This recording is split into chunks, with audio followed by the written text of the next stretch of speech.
Jemaat yang kasih Tuhan, kita akan membaca kitab Injil kita dari Markus pasalnya yang pertama, ayatnya yang ke-9 hingga yang ke-15. Markus 1 ayatnya yang ke-9 hingga yang ke-15.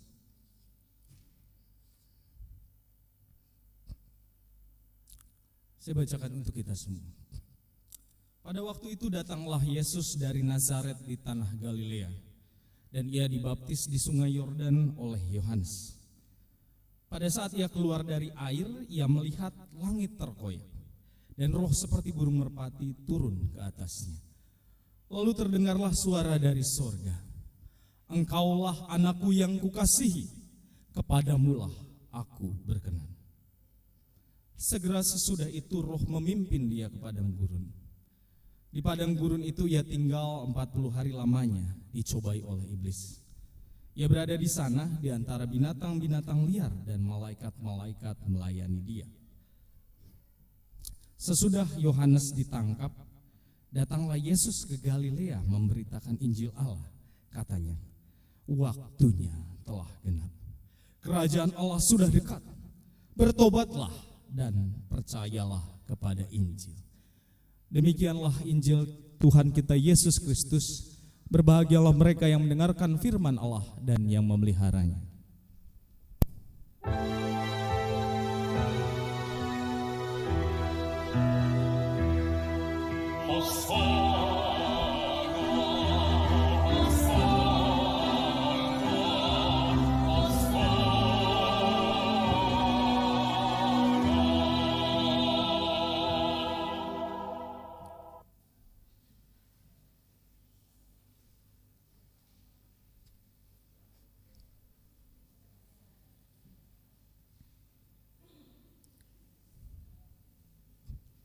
Ya, Shalom Bapak Ibu.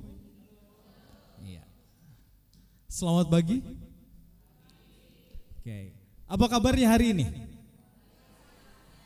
Oke, baik, luar biasa. Ada yang jawabannya tidak baik? Boleh tunjuk tangan? Atau Pak, saya kurang enak badan, ada? Puji Tuhan. Ya kalau hari ini ada yang kurang enak badan lalu memaksakan diri ke gereja, Tuhan memberkati Bapak Ibu ya, gitu. Karena di sisi kesulitan sekalipun, di sisi yang tidak enak sekalipun, Bapak Ibu menyempatkan diri untuk ke gereja. Artinya untuk bertemu dengan saudara-saudara seiman dan memuliakan nama Tuhan. Nah Bapak Ibu, tema khotbah atau judul khotbah pada hari ini adalah Allah yang tak ingkar janji. Bapak Ibu, saya akan mengawali dengan satu pertanyaan ya Bapak Ibu ya. Bapak Ibu di sini yang sudah berpasangan, pernah mengalami pacaran dulu kan? Pernah? Bapak Ibu pernah? Atau mungkin teman-teman ya, adik-adik saya yang remaja pemuda yang mungkin sekarang sedang berpacaran ya. Nah, pertanyaannya adalah pernahkah Bapak Ibu atau saudara-saudara sekalian pernah mengalami ingkar janji? Pernah mengalami pasangannya ingkar janji? Pernah. Dalam segi apa Bapak Ibu? Boleh satu aja deh. Waktu, kata penatua Jimmy, waktu. Ingkar janjinya dalam segi waktu. Ada lagi yang lain? Mungkin selain waktu ada? Apa? Iya, janjinya dalam apa Pak? Dalam hal apa? Tadi penatua Jimmy bilang dalam hal waktu. Mungkin waktunya ngaret ya Bapak Ibu ya. Terus dalam soal apa? Pani tadi mau ngomong nampaknya. Dalam segi apa? Apa? Banyak ya Bapak Ibu. Mungkin di sini termasuk saya pernah mengalami yang namanya diingkari oleh orang-orang sekitar kita, termasuk pasangan gitu kan, ataupun anggota keluarga atau teman-teman ataupun rekan kerja pasti pernah ya. pernah mengalami yang namanya di PHP-in kalau zaman sekarang katanya ya. Diberi harapan palsu dulu gitu ya, dijanjikan yang muluk-muluk, akhirnya ya Bapak Ibu bisa tahu lah endingnya, ketika muka saya udah ya artinya dikecewakan. Rasanya bagaimana Bapak Ibu? Kecewa, marah, betul ya? Atau malah kapok, tidak mau lagi percaya terhadap orang tersebut. Betul ya Bapak Ibu ya? Saya pun sama, pernah mengalami yang namanya diingkari oleh orang lain. Nah, pertanyaannya sekarang yang berikutnya adalah, pernahkah kita ingkar janji kepada orang lain? Pernah, sering. Ada yang selalu?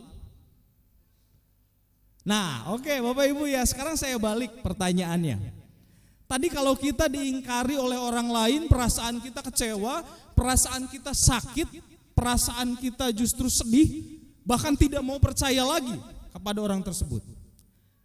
Bagaimana perasaan kita ketika ingkar janji pada orang lain? Yakin kitanya dongkol? Bukan orang lainnya loh, perasaan kitanya. Perasaan kitanya seperti apa? Nggak enak. Ada yang merasa tidak bersalah? Itu mah wajar. Karena saya kan sibuk. Itu mah biasa saja. Karena saya ada kegiatan yang lain.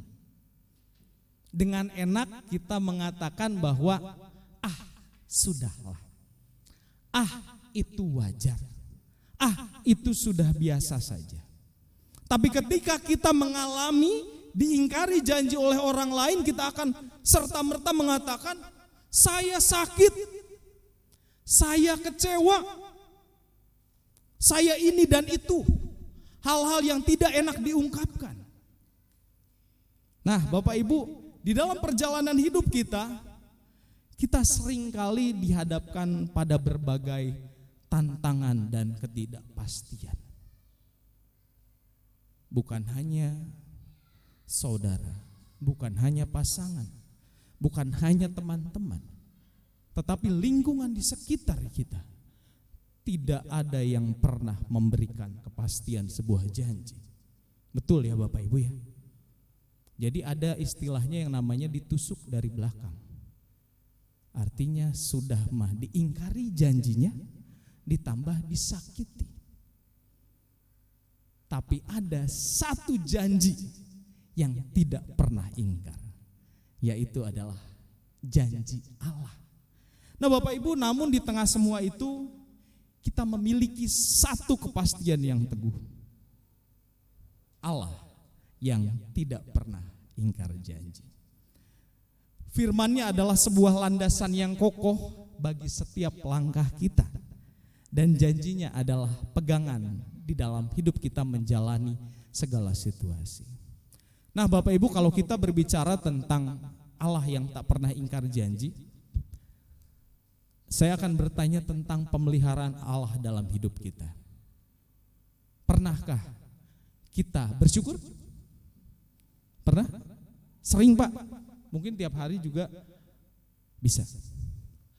Berikutnya, pernahkah kita bersyukur dikala kita gembira? Enggak usah ditanya Pak. Lalu pertanyaan yang berikutnya, ini pertanyaan yang pamungkas. Pernahkah kita bersyukur di saat keadaan kita tidak baik-baik saja? Pernah? Pernah? Keadaan kita down. Misalkan harta benda kita hilang, lalu kita dipecat dari pekerjaan, atau usaha kita sedang tidak baik-baik saja. Anak kita sakit, atau pasangan kita mengalami hal-hal yang tidak menyenangkan. Pernahkah kita bersyukur pada saat seperti itu? Banyak ketidakpastian yang terjadi di dunia ini. Akhirnya kita meragukan pemeliharaan Allah. Kita meragukan janji Allah kepada diri kita. Sepertinya Allah ingkar janji. Toh di saat saya tidak enak badan, toh di saat kondisi saya di bawah, toh di saat kondisi saya memang sangat-sangat memprihatinkan, Allah tidak ada buat hidup saya. Seringkali pemikiran manusia seperti itu. Nampaknya janji Allah itu ya meleset sedikit-sedikit lah. Tapi Bapak Ibu tidak pernah tahu bahwa janji Allah setiap hari, bahkan setiap menit, setiap detik itu digenapi. Oke, saya akan mengajak Bapak Ibu ya untuk menghitung. Pernahkah Bapak Ibu menghitung nafas Bapak Ibu dan saudara sekalian dalam 1 menit? Ada yang pernah? Nggak pernah ya. Atau detak nadi, detak jantung, ada yang pernah? Belum ya.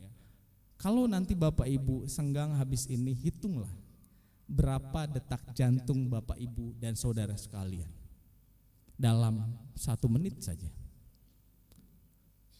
Detak jantung normal itu 60 sampai 100. Oke lah, kita ambil tengah-tengahnya 80. Kita ambil tengah-tengahnya 80. 80 kali per menit kita kalikan 60. 4.800 kali per jam.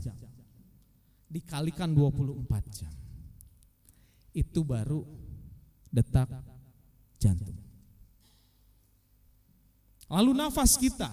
Dalam 1 menit menurut penelitian, seorang manusia dewasa bernafas 12 sampai 20 kali per menit. Ya Bapak Ibu. Coba bayangkan, kita ambil 15 kali. Kita kalikan 60, sudah 900. Kita kalikan 24. Ketika kita melihat berapa jam mata kita melek setiap harinya. Ketika kita jalan kaki, berapa ribu langkah Bapak Ibu yang dilakukan setiap hari. Dengan seperti itu menandakan bahwa janji Allah tidak diingkari. Tuhan menepati janjinya bahkan setiap detik. Setiap aktivitas yang kita lakukan. Dalam kitab Kejadian 9 ayatnya yang ke-8 hingga yang ke-17, Allah memberikan janjinya kepada Nuh dan seluruh keturunannya, bahwa dia tidak akan pernah membinasakan seluruh umat manusia dengan banjir. Pelangi yang Allah tempatkan pada saat itu di awan menjadi tanda janjinya yang abadi. Hal ini mengajarkan kepada kita bahwa Allah adalah Allah yang setia dan janjinya tidak akan pernah berubah. Seperti yang saya katakan tadi, kita menghitung pemeliharaan Allah di dalam hidup kita. Kita menghitung janji Allah yang ditepati di dalam hidup kita. Artinya ketika kita bernafas, ketika jantung kita masih berdetak, ketika kita masih berjalan, ada janji Allah yang ditepati. Ketika kita bangun tidur saja hari ini, artinya janji Allah selalu digenapi selama kita masih hidup di dalam dunia. Saya tidak akan berbicara ketika nanti Bapak Ibu menghadap Tuhan, tapi janji Allah kepada kita ketika kita hidup di dunia. Yang pertama kita belajar dari kisah Nuh, di mana pada saat itu Nuh beserta keturunannya dianggap sudah gila Bapak Ibu. Ya. Dalam kondisi yang kayak gini, cerah, panas, bahkan musim kemarau mungkin kalau di Indonesia ya pada saat itu, di sana musim panas. Nuh membuat sebuah kapal, membuat bahtera yang luar biasa besar. Pertanyaan kita, kalau hari ini gitu ya, di sini tiba-tiba ada yang membuat perahu dengan ukurannya besar, misalkan sebesar bus lah. Kita akan bertanya-tanya, ngapain di Pamanukan bikin kapal yang sebesar bus gitu kan, di tengah-tengah kota, di tengah-tengah pemukiman. Bahkan pada saat itu kapal atau bahtera yang dibuat oleh Nuh sangat besar. Wah, Nuh ini sudah gila. Karena dia membuat bahtera di saat kondisi kering, dan di tengah pemukiman warga. Tapi Nuh tetap berpegang pada janji Tuhan, pada perkataan Tuhan, buatlah bahtera. Lalu berikutnya di dalam Mazmur 25 ayatnya yang pertama hingga yang ke-10 kembali menegaskan bahwa kebaikan dan kesetiaan Allah terhadap orang-orang yang berpegang kepadanya. Bahkan di dalam Mazmur, pemazmur mengakui bahwa Allah mengajarkan jalan-jalannya kepada kita dan bahwa Allah yang memimpin dan menunjukkan jalan bagi kita yang merendahkan hati. Janjinya adalah bagi mereka yang setia dalam mengikuti kehendaknya. Nuh tidak peduli disebut gila, Nuh tidak peduli dicemooh, Nuh tidak peduli dicela dan segala macam. Ia tetap setia di dalam panggilannya. Ia tetap merendahkan hatinya walaupun lingkungan sekitarnya mencacinya, menghinanya, tapi ia setia terhadap panggilannya. Ia setia terhadap apa kata Tuhan. Begitupun kita, Bapak Ibu dan saudara sekalian. Bagaimana kita menanggapi janji Tuhan? Ya, janji Tuhan tidak pernah ingkar, betul. Namun kita yang menerimanya juga tidak boleh sombong, tidak boleh tinggi hati, tidak boleh menentang. Kita harus betul-betul percaya sepenuhnya, menyerahkan hidup kita, merendahkan diri kita untuk percaya bahwa janji Tuhan selalu digenapi di dalam hidup kita. Tadi saya sudah mencontohkan hal yang mudahnya. Kalau kita dalam keadaan yang tidak mengenakan, Bapak Ibu ya, kalau kita memikirkan hal-hal yang pahit, hal-hal yang menyedihkan, hal-hal yang ya tidak membuat kita senang atau tidak membuat kita enak, kuncinya satu: hitunglah berkat Tuhan dari yang paling sederhana. Hitunglah bahwa janji Allah tepat, selalu ditepati di dalam kehidupan Bapak Ibu.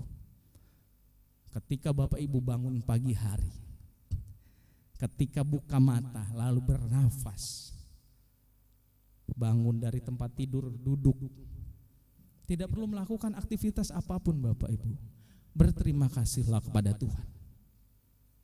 Karena pada saat itu janji Tuhan tetap digenapi. Tuhan tidak pernah ingkar janji di dalam kehidupan kita.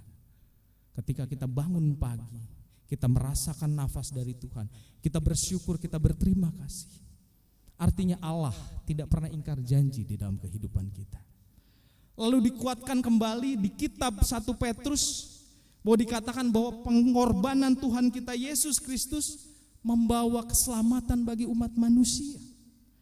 Di dalam teks ini kita dapat melihat bahwa Allah memenuhi janjinya untuk menyelamatkan umat manusia melalui pengorbanan Yesus Kristus. Pengorbanan terbesar bagi umat manusia adalah pengorbanan Yesus di kayu salib. Bayangkan kalau pada saat itu Tuhan Yesus tidak mati di kayu salib, jadi apa kita hari ini? Yesus mati untuk menebus dosa-dosa kita, untuk melayakan kita menjadi seorang manusia yang merdeka, manusia yang terbebas dari dosa, untuk menjadi kita siapa hari ini. Kita perlu berpikir bahwa pengorbanan Tuhan Yesus di kayu salib itu adalah pengorbanan yang terbesar di dalam hidup kita. Nah Bapak Ibu, bahkan ketika kita berdosa dan berpaling dari Allah, Allah tetap setia menepati janjinya. Betul ya Bapak Ibu ya? Atau di sini ada yang kemarin habis berantem dengan pasangannya, habis berselisih dengan saudara-saudaranya atau teman sekitarnya, pernah lalu Tuhan tiba-tiba pagi langsung udah deh, saya tidak mau menepati janji saya. Tidak kan? Kita tetap bangun tidur walaupun tadi malam mungkin ada masalah. Hal-hal yang tidak enak yang kita rasakan ataupun yang kita buat terhadap orang lain. Tuhan tetap menepati janjinya. Kita bangun hari ini Bapak Ibu bisa ke gereja dan bisa duduk di sini memuji Tuhan, mendengarkan firman Tuhan. Itu artinya Tuhan sedang menepati janjinya. Dia tetap setia menepati janjinya, menyelamatkan lagi-lagi mereka yang percaya. Kalau kita dijanjikan oleh seseorang, misalkan pasangan kita, istri misalkan sedang berulang tahun, suaminya berkata, "Mah, besok tanggal spesial, mau apa?" Lalu sang istri berkata, "Ya apa aja deh Pak, apa aja mama senang."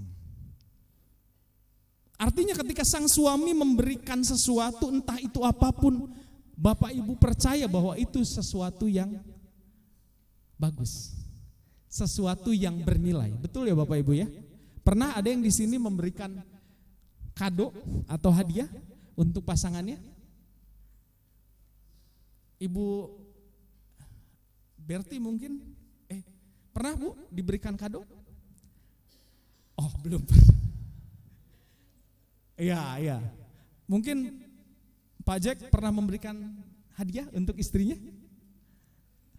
Pernah? Atau Ibu Melparida nih, Ibu Melparida pernah Bu diberikan kado Bu? Wih, setiap ulang tahun ya. Nah, oke Bu, isi kadonya bagus nggak Bu? Bagus nggak? Apa aja yang dikasih tetap terbaik, tetap paling bagus. Ya semoga omongannya betul ya, tulus dari hati ya Bu ya. Ya, tetap sesuatu yang bagus. Artinya ibu percaya bahwa apa yang diberikan oleh suami adalah sesuatu yang baik, betul ya? Sama, ketika kita percaya dengan janji Tuhan, artinya kita mempercayakan bahwa apapun yang Tuhan berikan di dalam hidup kita, itu adalah sesuatu yang baik. Sesuatu yang tidak pernah mengecewakan di dalam hidup kita. Sekalipun di dalam kondisi yang tidak enak, tapi Tuhan menggunakan itu untuk mendidik kita. Kalau misalkan Bapak Ibu hari ini ada yang tidak enak badan, hari ini ada yang mengalami masalah, hari ini ada yang mengalami pengampunan dengan orang lain, memang situasinya tidak mengenakan. Memang rasanya kesal, rasanya marah, rasanya tidak enak. Tapi percayalah, janji Tuhan sedang digenapi untuk mendidik Bapak Ibu serta saya, supaya kita betul-betul memaknai janji Tuhan. Di dalam keadaan yang tidak enak sekalipun, janji Tuhan tetap digenapi. Didikan itu berguna bagi kita, para umatnya. Membuat kita semakin dewasa, membuat kita semakin yakin, membuat kita semakin baik. Jadi kalau ada Bapak Ibu yang hari ini kondisinya tidak mengenakan, jangan khawatir Bapak Ibu. Tuhan sayang terhadap Bapak Ibu. Mulailah kita mengintrospeksi diri kita, mengevaluasi diri kita. Mungkin saja ada yang salah di dalam diri saya. Tapi toh di dalam kondisi yang seperti ini saya tidak ditinggalkan. Tuhan masih menepati janjinya kepada saya. Tuhan masih memberikan kekuatan untuk bangun tidur. Tuhan masih memberikan nafas. Pemeliharaan Tuhan di dalam hidup kita itu terjadi setiap hari. Karena Allah tidak pernah melanggar janjinya, tidak pernah mengingkari janjinya. Lalu berikutnya ketika kita percaya, apa yang harus kita lakukan? Di dalam Markus pasalnya yang pertama ayat yang ke-9 hingga yang ke-15, Tuhan Yesus mau katakan, ketika engkau percaya, bertobatlah. Kalau cuma sekadar di mulut doang, ya saya percaya, saya yakin, itu gampang Bapak Ibu ya. Cuman omongan doang, itu mudah. Saya percaya, saya yakin. Tapi Tuhan Yesus menghendaki sesuatu yang lainnya. Ketika kita percaya, ketika kita yakin, ada sebuah bukti, ada sebuah tindakan yang harus kita lakukan. Tuhan katakan bertobatlah. Rubah diri kita yang lama menjadi diri kita yang baru. Bukan berarti ketika kita percaya, Kita cuma memegangnya di mulut kita. Tapi masukkan ke dalam hati kita. Kita renungkan di dalam hati kita. Dan yang paling penting adalah melakukan di dalam hidup kita sehari lepas sehari. Karena ketika iman tanpa perbuatan hakikatnya adalah kosong. Kita percaya di dalam hati kita. Kita update status di media sosial. Puji Tuhan, Tuhan luar biasa. Pemeliharaannya setiap hari di dalam hidup saya. Gitu kan? Allah tidak pernah ingkar janji di dalam kehidupan saya. Ternyata pada hari itu ia baru beli motor atau mobil baru. Nah, beberapa menit kemudian tiba-tiba ia berantem dengan saudaranya, ia bertengkar dengan saudaranya. Lalu bilang, hidup tidak adil. Semuanya memuakan, semuanya mengecewakan. Beberapa menit kemudian, bayangkan ketika tadi sudah puji Tuhan, kasih Tuhan luar biasa, selalu baru setiap pagi, Tuhan tidak mengingkar janji. 5 menit kemudian, itu media sosial Bapak Ibu berubah jadi caci maki. Betulkah gitu ya? Bahwa janji Tuhan tidak pernah ingkar janji, kasih Allah tidak berkesudahan.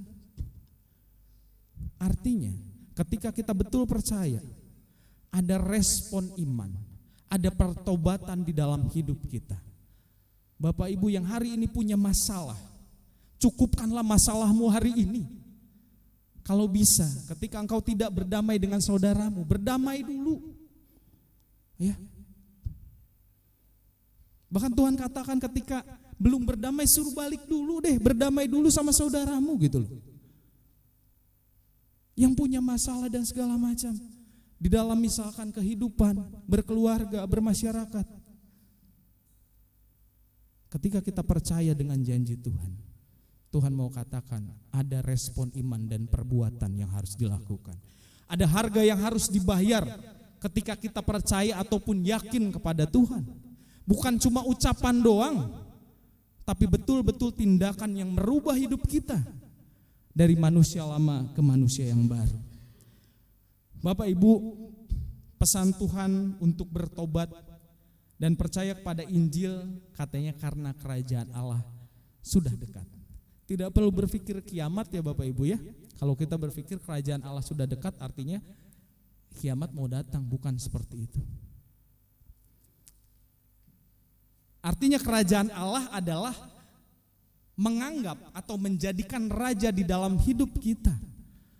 Artinya ketika kita menerima Allah di dalam hidup kita, di dalam hati kita, di dalam setiap perilaku kita, kita sudah mendekatkan kerajaan Allah kepada hidup kita. Jadi Bapak Ibu gak usah berpikir bahwa kerajaan Allah itu ada di surga dan di surga itu di atas langit. No. Kerajaan Allah itu ada di dalam hidup kita. Tergantung kita mau atau tidaknya menerima kerajaan Allah. Mau atau tidaknya kita menjadikan Allah di dalam kehidupan kita sebagai seorang raja.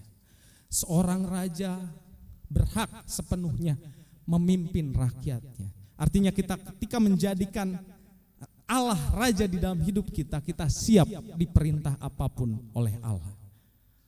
Apa yang Allah inginkan di dalam kehidupan kita, itu dipenuhi lewat janji-janjinya. Nah Bapak Ibu, kalau hari ini kita sudah bersama-sama belajar tentang firman Tuhan bahwa Allah yang tak pernah ingkar janji,